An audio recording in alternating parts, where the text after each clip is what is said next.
Alléluia. Chers amis, chers téléspectateurs, amis de Chauffard Prise TV, mais vous savez que celui qui croit au Fils Jésus-Christ, le Fils de Dieu, fût-il mort, même vivra encore. En Romains chapitre 8, à partir du verset 1, il est bien dit: il n'y a point de condamnation pour ceux qui sont en Jésus-Christ. Mais chers téléspectateurs, chers amis, mais vous êtes en qui vous? Vous êtes en Jésus-Christ ou vous êtes dans autre chose? Vous êtes dans le monde? C'est une question qui est fondamentalement posée à partir de cette émission, à partir de cet enseignement. Celui qui croit au Fils, fût-il mort, vivra. Ça, c'est une vérité incontournable. Mais les hommes ont toujours du frisson devant les questions de la mort. Mais quand tu parles de la mort, même auprès d'une vieille personne, elle dit: ne dis plus ça. Non. Elle dit: ne parle pas de mort ici. C'est comme si elle ne mourra jamais. Mais les hommes sont nés d'abord dans le péché, sont conçus dans le péché. Ceux qui ne sont pas, c'est-à-dire les seuls qui ne sont pas, c'est-à-dire conçus dans le péché, c'est Adam et Ève. Mais ils ont fini par pécher bien après et la mort les a rattrapés. Mais nous là, nous sommes nés dans le péché, nos mères nous ont conçus dans le péché. Parce que nous n'étions pas là au jour du péché originel. La question de la mort, c'est tellement incontournable que ça donne de la trouille d'abord à tout un chacun. C'est-à-dire ça donne de la trouille aux grandes personnes, aux petites personnes, c'est-à-dire aux grandes autorités, à tout le monde pratiquement. C'est-à-dire aux grands religieux, c'est-à-dire la question de la mort continue d'être une réalité troublante.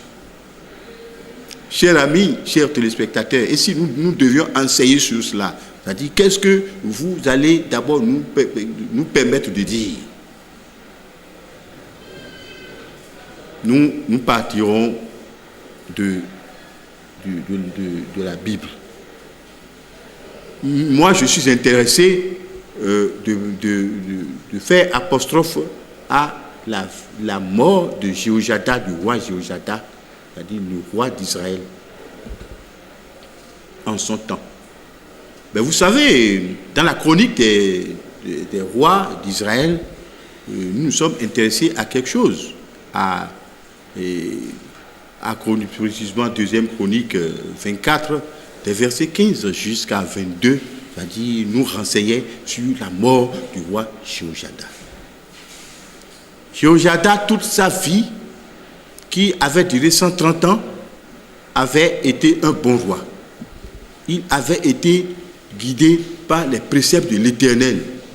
Il avait montré l'adoration de Jéhovah, le Dieu des armées, aux enfants d'Israël.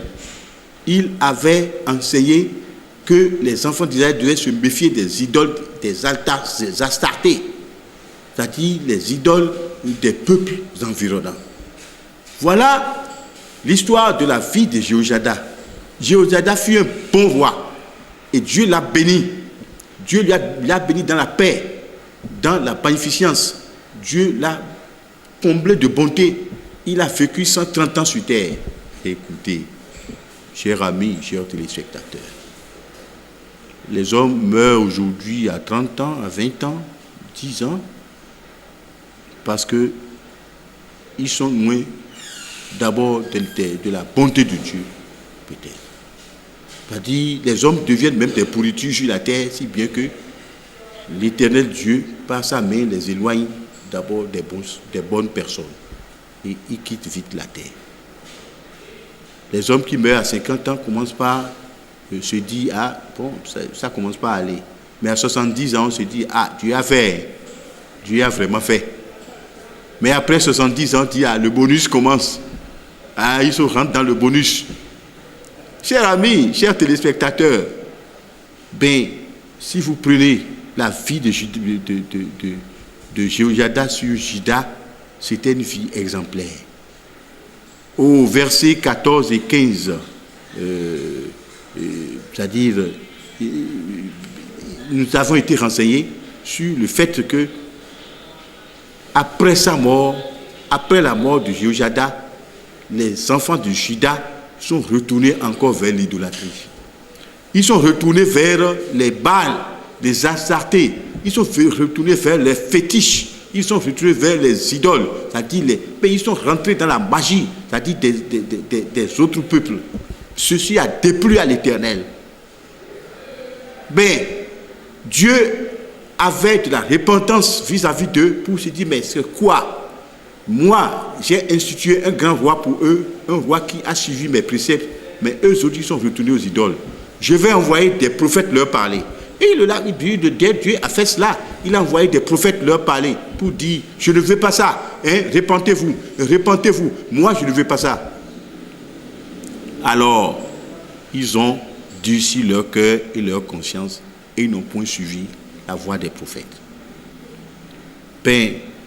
Par la suite, Zacharie, le fils de Jéhoiada, qui avait suivi l'enseignement et l'éducation de son père, le roi Jéhoiada, s'était dit, hé les amis, du temps de mon père, ça ne se passait pas comme ça. Mais repentez-vous, non, retournez à l'Éternel. Retournez à l'Éternel. Et puis, ils ont dit, toi tu es sorti d'où? Mais qui t'a dit que tu dois nous parler comme ça? Le temps de ton père est passé. C'est notre temps. Laisse-nous faire comme nous veut. Ils ont continué dans l'idolâtrie. Les enfants de Juda ont continué dans l'idolâtrie, dans la magie. Mais la suite, c'est que la colère de Dieu s'était enflammée. Dieu a armé les Syriens pour les exterminer et les retourner en esclavage. Ils ont été détruits, ils ont été tués. Il y a eu d'abord du massacre humain. Il y a eu du carnage. Leur sang a coulé. Les bêtes voraces ont dévoré leur chair. Et voilà une facette de la colère de Dieu. Mais si, vous nous direz que c'est l'Ancien Testament. Mais si nous venons au Nouveau Testament, dans Jean 5, des versets 24 jusqu'à 29, Dieu nous parle là. Mais Dieu disait, précisément au verset 24 de Jean 5, il disait, écoutez, mais celui qui n'écoute pas ma parole, Dieu a dit, celui qui n'écoute pas ma parole et qui croit en celui qui m'a que moi, mais Jésus-Christ a dit, mais celui qui ne croit pas en ma parole, la parole de mon Père, et mon Père qui m'a envoyé, n'aura pas la vie éternelle. C'est celui qui croira qui aura la vie éternelle. Il est allé jusqu'à dire, concernant la mort, puisque nous avions commencé par parler de la mort, Jéhoiada est mort et puis après lui, c'est-à-dire le peuple a fléchi dans le péché. Mais Jésus-Christ parle de la mort encore d'une manière plus profonde, c'est-à-dire la mort, pas sur le temps, mais la mort sur l'éternité. La mort qui sera une mort totale, où on ne parlera plus de la mort de la chair, mais la mort des âmes. Et voilà, Jésus-Christ, lui, l'a dit que les morts entendront la voix du Fils de Dieu que je suis. Les morts entendront la voix du Fils de Dieu. Mais ça, c'est profond. Ou bien, il va commencer par réveiller chacun de ceux qui se sont endormis dans chaque famille pour leur parler. Non, ce n'est pas de cette manière que ça va se passer. Mais vous savez, quand Jésus-Christ est mort, il a démontré, c'est-à-dire sa puissance sur la mort. En ressuscitant, il a ressuscité. C'est-à-dire que Jésus-Christ est ressuscité d'entre les morts. Et cette résurrection n'était plus une résurrection cachée. C'est-à-dire, il est ressuscité, les gens ont vu Jésus-Christ. Plus de 500 personnes avaient vu Jésus-Christ, c'est-à-dire après sa mort. Alors, la question de la mort. Jésus-Christ était au-dessus de la mort. Et puis, Jésus-Christ a dit quelque chose aux gens. Mais au verset 29 de Jean 5, mais il dit, mais l'heure vient où ceux, mais déjà au verset 28 encore déjà, il disait, l'heure vient où ceux qui sont dans les sépultures entendront ma voix, entendront ma voix et en sortiront. Ils sortiront de leur sépulture. Jésus-Christ, après sa mort, a été fait 3 jours dans les seins de la terre pour aller parler à tous ceux qui sont morts avant sa venue, pour les mettre au courant de ce qui va se passer s'il ne se répand, si d'abord il ne choisissait pas de suivre dans le camp de l'éternité. Personne ne sera excusable. Je n'ai pas entendu la parole de Dieu, non. Les vivants depuis ce temps ont continué d'écouter, d'entendre d'abord la question d'abord du salut en Jésus-Christ. Mais certains, et beaucoup, c'est-à-dire se sont révélés et pour se distraire d'eux-mêmes. Mais chers amis, chers téléspectateurs, moi, ce que j'enseigne là ne vient pas de moi. Ce que j'enseigne vient d'une autre sagesse qui n'est pas la sagesse de Théophile Tamadao. Oui. Et puis, de la même manière, au verset 29, Jésus-Christ disait, en Jean 5, 29, que ceux qui auront fait du bien ressusciteront pour la vie et ceux qui auront fait du mal pour le jugement. Si vous êtes en Jésus-Christ, vous êtes sans jugement. Mais vous savez, Jésus-Christ n'a jamais été jugé parce qu'il n'est pas concerné par le jugement. Jésus-Christ, lui, il est sans péché. C'est pourquoi il n'est pas concerné par le jugement. Mais vous là, nous sommes des pécheurs. Et nous pouvons être rapidement concernés par le jugement. Mais pour être exempts du jugement, nous devrons d'abord aller nous cacher dans les ailes de Jésus-Christ pour éviter le jugement. Mais comment se cacher dans les ailes de Jésus-Christ? Écoutez, je disais tantôt que la question de la mort préoccupe beaucoup, tout le monde sur la terre. C'est-à-dire, tu fais ta vie maintenant, tu bois bien ta bière aujourd'hui, tu prends ton vin, tu cherches d'abord la volupté dans l'impudicité aujourd'hui, et tu es là à invoquer les esprits de la séduction, mais tu es en train de faire tout ça là, mais tu vas mourir un jour et Dieu t'amènera en jugement. Dieu t'amènera en jugement, mais tu n'y peux rien. C'est-à-dire, si tu restes dans le péché, Dieu t'amènera en jugement. Et je disais au début de cet enseignement qu'il n'y a pas quand même de condamnation pour ceux qui sont en Jésus-Christ. Tu ne veux pas choisir Jésus-Christ aujourd'hui. Tu es en train de dire. Ou bien tu fais semblant de choisir Jésus-Christ aujourd'hui. Mais tu es resté d'abord dans le monde. Tu es resté là où Jésus-Christ ne veut pas que tu restes. Tu es resté là où on ne trouvera jamais l'esprit de Jésus-Christ. Tu es resté d'abord dans tes coutumes ancestrales. Et tu dis que non, tes ancêtres. Mais tes ancêtres sont des créatures. C'est-à-dire, les divinités de ta famille sont des créatures. Les coutumes de tes parents, c'est-à-dire, ne valent rien devant Dieu. C'est-à-dire, ne sont pas au-dessus de Dieu. Mais tu dis, je ne peux pas quitter. Ah, moi, j'ai déjà, c'est-à-dire, j'ai une position dans ma famille. J'ai déjà une position dans ma société. J'ai déjà une position d'abord vis-à-vis d'abord de ceux qui ont l'art de gouverner l'humanité. Je ne peux pas me remettre en cause. Les hommes doivent se remettre en cause. Si vous ne vous remettez pas en cause, vous allez périr et vos âmes seront perdues et viendront parce que ces âmes vont passer par le truchement du jugement. Écoutez, les gens oublient qu'il y aura le jugement. Sur la terre, tout ce que nous sommes en train de faire, nous oublions que le jugement viendra un jour. Mais la sagesse de Salomon nous a conduit à écouter ceci. Dans Ecclésiaste chapitre 12, quand il parle surtout aux jeunes, il dit, mais jeune homme, réjouis-toi dans ta jeunesse. Livre ton cœur à tous les plaisirs. Mais sache que Dieu conduira toute œuvre en jugement. Nous serons jugés. Mais le jugement, qui peut résister devant le jugement de Dieu? Personne.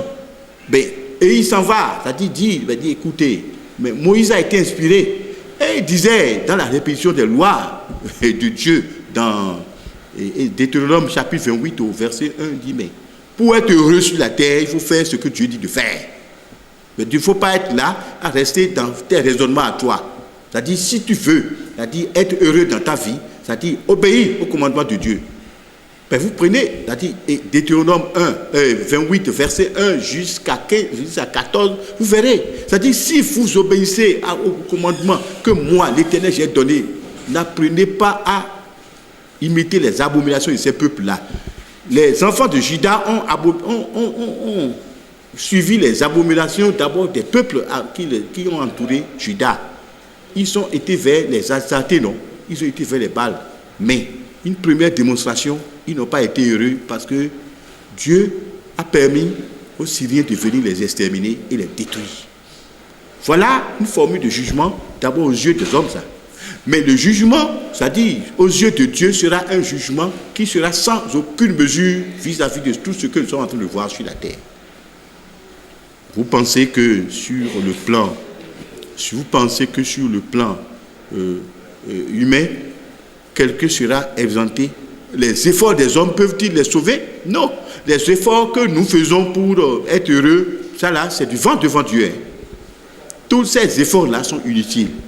Si nous ne nous repentons pas pour rentrer d'abord dans le dessein de la connaissance de Dieu, ben, nous n'irons nulle part.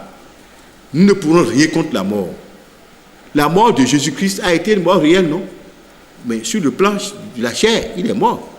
Mais vous prenez en Jean, chapitre 19, à partir du verset 31, mais il y a la question de la résurrection de Jésus-Christ. Vous avez vu comment Jésus-Christ a été ressuscité? Les gens l'attendaient encore dans la tombe, mais il était déjà dehors. Il était en train de se promener dans le peuple. J'ai dit un peu plus haut que la résurrection de Jésus-Christ a été constatée pour plus de 500 personnes et à la fois. Et tous ceux-là le voyaient dans la Judée, la Samarie, un peu partout où on a parlé de lui. On dit, mais celui qui est mort là, il est revenu encore, mais on ne comprend plus rien. C'est quoi? Il a dit qu'il doit revenir.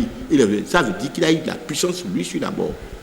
Or, si nous sommes en Jésus-Christ, la mort n'a plus rien, c'est-à-dire de commun avec nous. La mort physique, il faut s'en moquer. Mais quand tu parles de mort, même les chrétiens ont peur. Quand tu parles de péché, ils sont là. Mais comment veux-tu qu'ils ne meurent pas définitivement s'ils continuent d'être fidèles au péché? Oui. Mais concernant la résurrection, c'est-à-dire à partir de la doctrine, c'est-à-dire Saint Paul nous a enseigné. Il a enseigné. Il dit, mais il faut que nous soyons sans péché pour être dans l'esprit. Il faut que nous choisissions de vivre dans l'esprit. Et si nous prenons 1 Corinthiens 15, versets 6 et 7, nous sommes suffisamment enseignés. C'est-à-dire, mais la question, si nous sommes dans l'esprit, nous n'allons pas pécher. C'est le secret qui manque d'abord à ceux qui disent qu'ils croient en Dieu. Si les hommes de Dieu, les enfants de Dieu, les gens qui disent qu'ils sont de la famille de Dieu, pouvaient d'abord caresser que l'esprit, il n'y aura même pas de péché parmi eux. Mais vous savez que le Saint-Esprit change les hommes. L'Esprit de Dieu change les hommes. J'ai vu beaucoup de gangsters du passé qui se sont reconvertis, qui ne tuent plus personne. Mais vous savez que ce n'est pas eux-mêmes qui ont fait ça. Ce n'est pas l'Esprit de Dieu.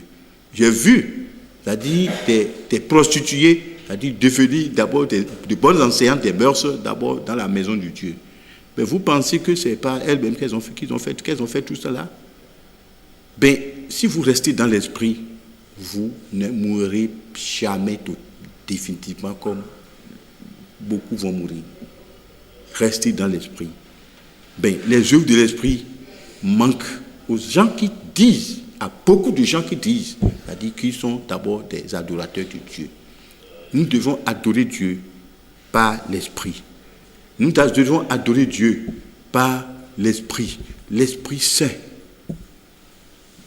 Il me plaît, alors que l'apôtre Paul enseignait aux Galates qui étaient pervers, les Galates qui avaient d'abord de l'habitude à croire vite et encore vite oublier les enseignements qui venaient de Paul. Il leur dit, mais écoutez, moi je vous recommande le fruit de l'esprit. Le fruit de l'esprit, c'est l'amour. Le fruit de l'esprit, c'est la joie. Le fruit de l'esprit, c'est la paix, la bénignité, la fidélité, la douceur, la tempérance. C'est-à-dire c'est des qualités qu'on doit découvrir d'abord au pas des chrétiens.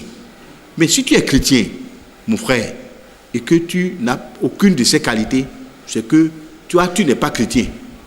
Tu trompes Dieu et tu trompes aussi les hommes. Voilà, ça dit, mais les chrétiens, parmi eux, on voit des gens hautains, alors qu'on parle de bénignité. Les gens hautains qui sont impurs de leur personne. Et pour eux, c'est eux. Mais ils sont qui d'abord devant la grandeur de Dieu? Non. Mais si vous n'apprenez pas humble en tant qu'enfant de Dieu, l'esprit ne sera pas avec vous. Mais les chrétiens, on vous parle de fidélité comme fruit de l'esprit. Mais fidélité, vous êtes fidèle là. Mais écoute, dans Exode 20, verset 5, on nous a enseigné. Mais Dieu, à partir du premier commandement, dit, vous serez à l'Éternel seul. Vous n'aurez pas d'autre Dieu devant ma face. Vous ne ferez point d'image taillée. C'est-à-dire, quoi que ce soit, à qui vous allez dédier d'abord de l'adoration. B.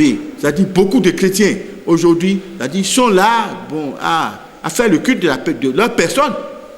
Le culte des personnes. Et ils se trompent dans les assemblées, en élevant des personnes à la place de Dieu. Mais non, c'est de l'idolâtrie. C'est une idolâtrie qui ne dit pas son nom.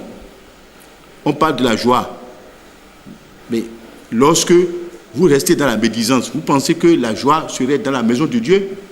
C'est-à-dire, lorsque vous restez dans les paroles vaines, vous pensez qu'il y aura la joie? Vous pensez qu'il n'y aura pas de... Vous restez dans les complots, vous pensez qu'il pourrait avoir la joie? Mais on vous parle, c'est-à-dire de la douceur. Hein? Moi, j'ai trouvé des chrétiens qui sont violents dans tout leur comportement et en disant qu'ils sont des chrétiens. C'est comme ça qu'on garde l'esprit de Dieu. Mais des gens qui n'ont aucune tempérance, c'est-à-dire la tempérance, ça fait partie des fruits de l'esprit. Chers chrétiens, chers téléspectateurs, la mort est une réalité. Si vous voulez mourir éternellement, vous allez passer par le jugement et vous serez mort. Maintenant, si vous ne voulez pas mourir éternellement, vous allez passer par le chemin de l'esprit, les voies insondables de l'esprit, et vous vivez éternellement. Que Dieu vous bénisse. Alléluia. Oshofa Prise TV. Tout pour la gloire de l'Éternel, Dieu d'Oshofa.